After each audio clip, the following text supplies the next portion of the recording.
Simple microscope और compound microscope को हम लोग बताए थे। दरअसल ये दोनों में हम लोग जो पढ़ रहे हैं वो लेंस के करैक्टरिस्टिक्स को पढ़ रहे हैं, या कहिए रिफ्लेक्शन ऑफ लाइट के बारे में पढ़ रहे हैं।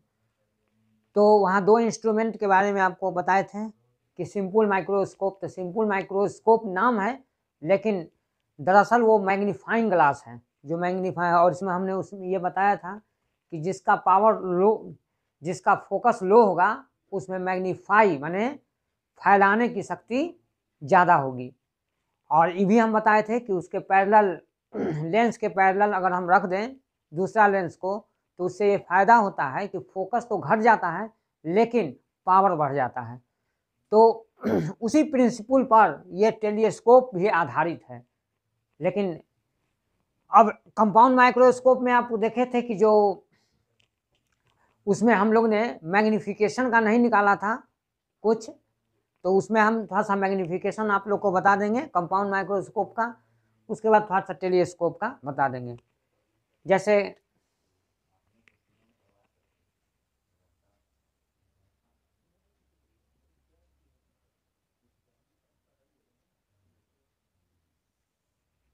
कंपाउंड माइक्रोस्कोप में आप लोग को बताए थे कि दो लेंस हम लोग लिए थे।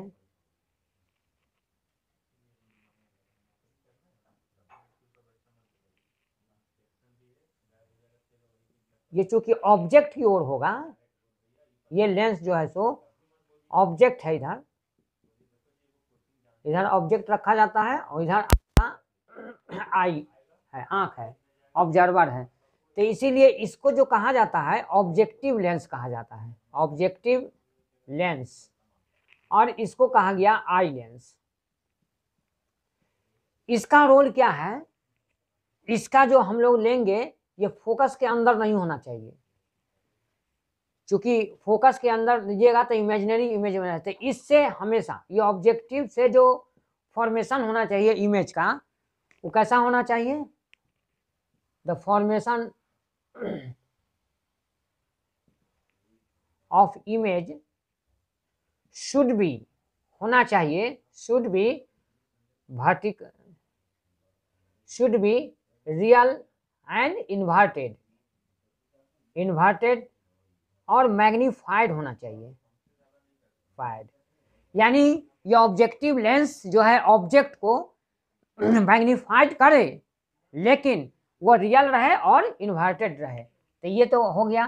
तो इसका मतलब है कि आउट ऑफ ऑब्जेक्ट को जो है, object should be lie between the curvature, center of curvature and the focus, माने कर्वेचर और फोकस के बीच होना चाहिए, किसके, ऑब्जेक्टिव लेंस के। यानी इसका अपोजिट में है, that is object never lies between pole and focus. एक तो इसमें क्लियर बात हो गया, इसमें एक ऑब्जेक्टिव यहाँ बन जाता है, एकदम क्लियर हो गया कि ऑब्जेक्टिव। अब बताइए कि इसका मतलब है कि इसका फोकस बड़ा होना चाहिए या छोटा, इसी से क्लियर हो गया। यानी इस दशा में फोकल लेंथ शुड बी होना चाहिए, should be very shorter than eye lens. ये तो क्लियर हो गया आपको। और इसमें एफ ही है तो आप दैट इज लिख सकते हैं F0 लेस देन Fe, यानी आई लेंस का फोकल लेंथ अधिक होना चाहिए। इसको भी हम सिद्ध कर दे रहे हैं कि क्यों अधिक होना चाहिए। तो आप ये जान लीजिए, इसका नंबर 1 पॉइंट ये जो है, this lens only roles as magnifying glass.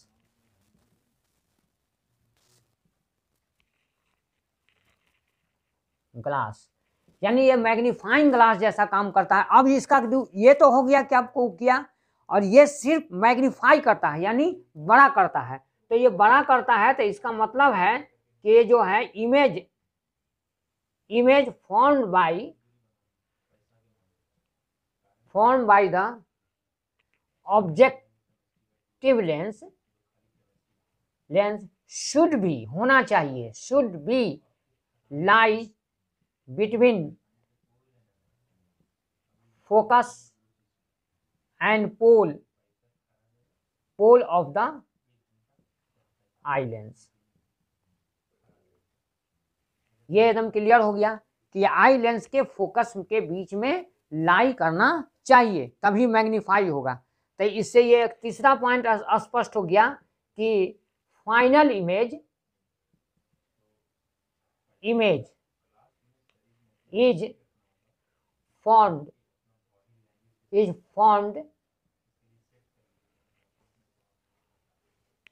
formed magnified. जो फॉर्म करेगा वो फॉर्म्ड मोर मैग्नीफाइड, ज्यादा मैग्नीफाई होगा। फाइनल इमेज जो हो गया सो हो गया। और क्या होगा, एंड वर्चुअल होगा, वर्चुअल। और it is inverted with respect to original object. जो ओरिजिनल ऑब्जेक्ट है उसका ये उल्टा होगा। तो ये तो क्लियर हो गया। दूसरा बात इसमें हो गया, ये तभी संभव है जब FE ग्रेटर देन F0 होगा।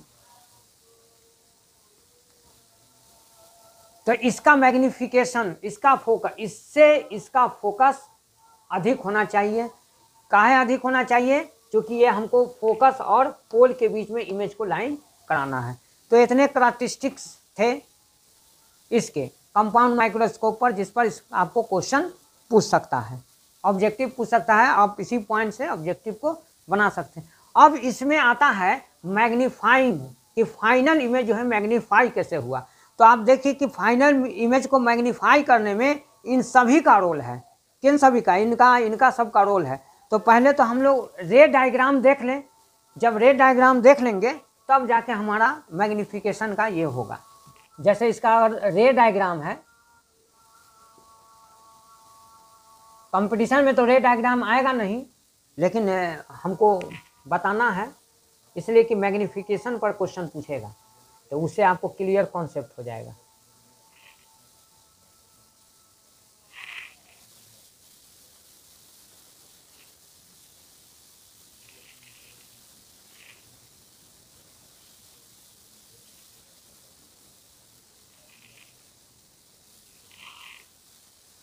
अब देखिए हमने यहाँ रख दिया AB। ये देखिए यहाँ तक है दूरी, मान लीजिए F0, यानी ये ऑब्जेक्टिव लेंस है। अब यहाँ से रे चलेगा तो ये लेंस अपना तो कैरेक्टर छोड़ेगा नहीं, ये डाइवर्ज करेगा। और आप जानते हैं कि 2 रे लेना है, तो एक इसके ऑब्जेक्ट से लेगा, तो ये जो पोल से जो भी ऑब्जेक्ट रे गुजरता है ये डाइवर्सन नहीं होता है इसका, ये स्ट्रेट जाएगा सीधा, ये है। और ये मुड़ेगा, जहाँ कट किया रियल, देखिए इससे मैग्नीफाई हो गया, B' A' मैग्नीफाइड हो गया। देखिए किससे? इस लेंस से है।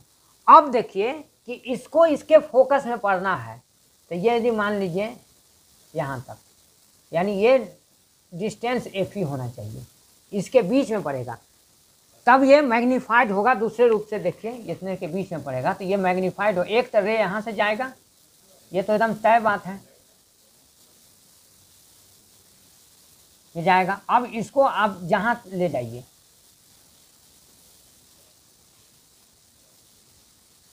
जाइए, अब यहाँ से है,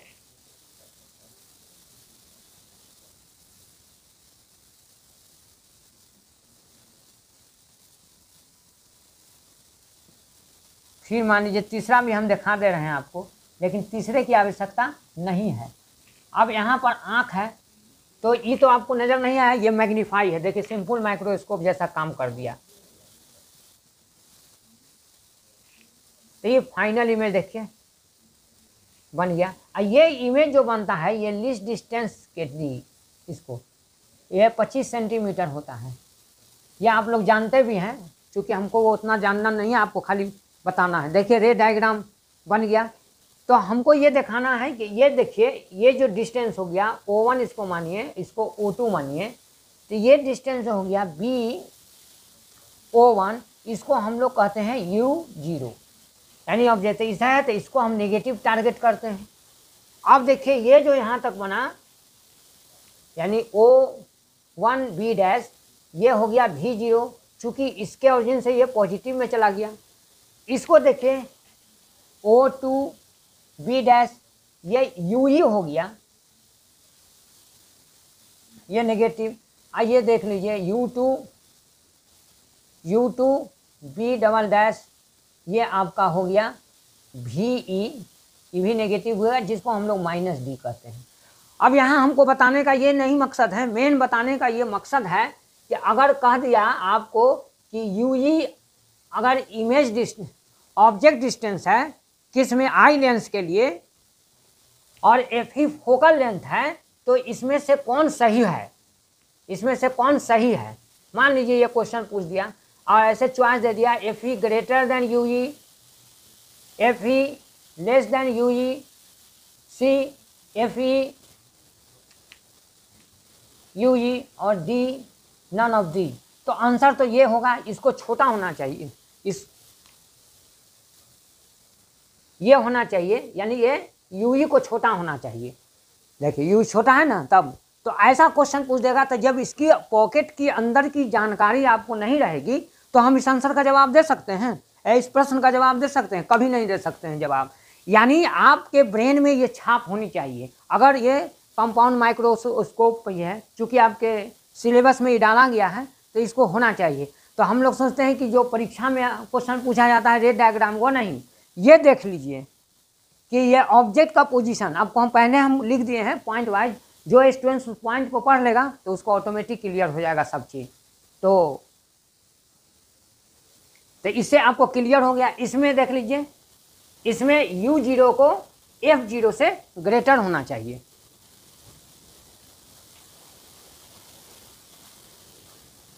इसमें क्या हुआ कि UE को छोटा होना चाहिए FE से, एक शर्त है इसमें। इसमें क्या हो गया, ये बड़ा होना चाहिए F0 से बड़ा होना चाहिए है। इस चीज़ को आगे भी लिख दिया है। अब आ जाइएगा मैग्नीफिकेशन का फैक्टर। तो देखिए आप लोग ये कॉम्बिनेशन मैथमेटिक्स में पढ़े होंगे कि मल्टीपुल इंक्रीजिंग करता है। मल्टीपुल जैसे 2 गुने 3 गुने 4 गुने वैल्यू करता है, तो वैल्यू बढ़ता जाता है कि नहीं। तो उसी टाइप से हम लोग जो है सो अगर लेंस लगा दिए हैं पैरेलल में, तो इसका जो पूरे कॉम्बिनेशन का जो मैग्नीफिकेशन होगा, जितना लेंस लगाइएगा इस टाइप से होते जाएगा इनटू में। तो इसमें 2 लेंस लगा हुआ है, एक का मैग्नीफिकेशन अगर हम मान लें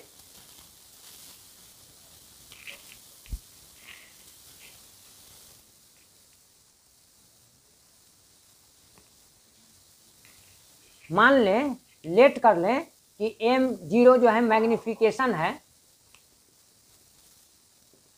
है ऑब्जेक्टिव लेंस का, और ME मान लेते हैं कि ये मैग्नीफिकेशन है आई लेंस का। तो आपके मैथ के हिसाब से हो गया कि मैग्नीफिकेशन ऑफ कंपाउंड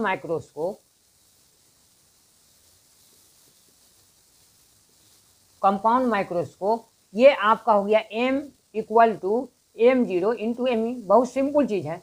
इस फार्मूला पर भी आपको क्वेश्चन पूछा जाएगा। तो हमारा सबसे पहला पॉइंट रहेगा कि MO कितना हो सकता है। तो आप चेंज हो नहीं सकता है। मिरर के होता है कि image distance by object distance, लेकिन नेगेटिव। और ये किसमें क्या कहते हैं, लेंस में होता है image distance by object distance, लेकिन वो पॉजिटिव, यानी दैट इज m0 ये हो जाएगा v0 बाई u0। लेकिन यहाँ तो ये पॉजिटिव होता है, लेकिन यहाँ देखिए चिन्ह ये नेगेटिव हो गया, अब तो पॉजिटिव है यानी आ गया माइनस है, इससे ये है। और ये भी आप जानते हैं कि मैग्निफिकेशन जब नेगेटिव होता है, if magnification be negative then we can say, हम लोग कह सकते हैं can say image is real and inverted. तो पहला बिंदु सेटिस्फाइड हो गया, जो हमने लिखा था कि ऑब्जेक्टिव लेंस से ये नेगेटिव आ गया, इसलिए ये रियल होगा, इन्वर्टेड होगा। चलिए दूसरा में आइए, नेक्स्ट एमई देखिए VE बाई UE दोनों नेगेटिव है तो कट गया, तो इससे पॉजिटिव आ गया, यानी magnification is positive, so image be virtual and erect. देख लीजिए इसमें ये इमेज का है ना, ये दोनों सेम साइड में है, तो आपका ये हो गया। अब ये दोनों वैल्यू निकल गया। अब रही बात ये D होता है, तो इसको थोड़ा सा आगे बढ़िए, ये DUE, अब इसका मान निकालिएगा। तो चूंकि आपको याद होगा कि हमने मैग्निफिकेशन निकाला था सिंपल माइक्रोस्कोप के लिए, वो निकला था 1/D/FE ये। तो अब इसको पुट कर दीजिए इसमें 1 से, फ्रॉम 1, तो m बराबर हो गया -V0 U0 1 + D/FE। ये आपका मैग्निफिकेशन हो गया। ये नेगेटिव साइन दिखा रहा है कि इन्वर्टेड है, इस इमेज से ये उल्टा है, ये मैग्निफिकेशन निकल गया। तो देखिए सिंपल है कि ये पहला पार्ट ऑब्जेक्टिव लेंस को इंटीग्रेट करता है और दूसरा पार्ट जो है वो सिंपल माइक्रोस्कोप जैसा काम करता है, इसलिए उसका ये मैग्निफिकेशन हो गया। तो याद रखिएगा कि ये पार्ट अगर आपसे पूछ दे क्वेश्चन में कि magnification of compound microscope is इतना, और यहाँ पर गुने कर दे और dash dash fill up the blanks कर दे, और पूछ दे फिल अप द ब्लैंक्स, और इसमें आपको चॉइस दे दे, यहाँ A B C कुछ भी चॉइस दे दे, तो जो चॉइस इससे मैच करेगा वही आपका आंसर होगा। तो कहीं भी कोई भी ऑब्जेक्टिव बना सकता है, उसके मर्जी पर है, आपको सब बात को दिमाग में रखना होगा। तो ये जो आपका जितना डिस्कशन हुआ ये कंपाउंड माइक्रोस्कोप पर हुआ।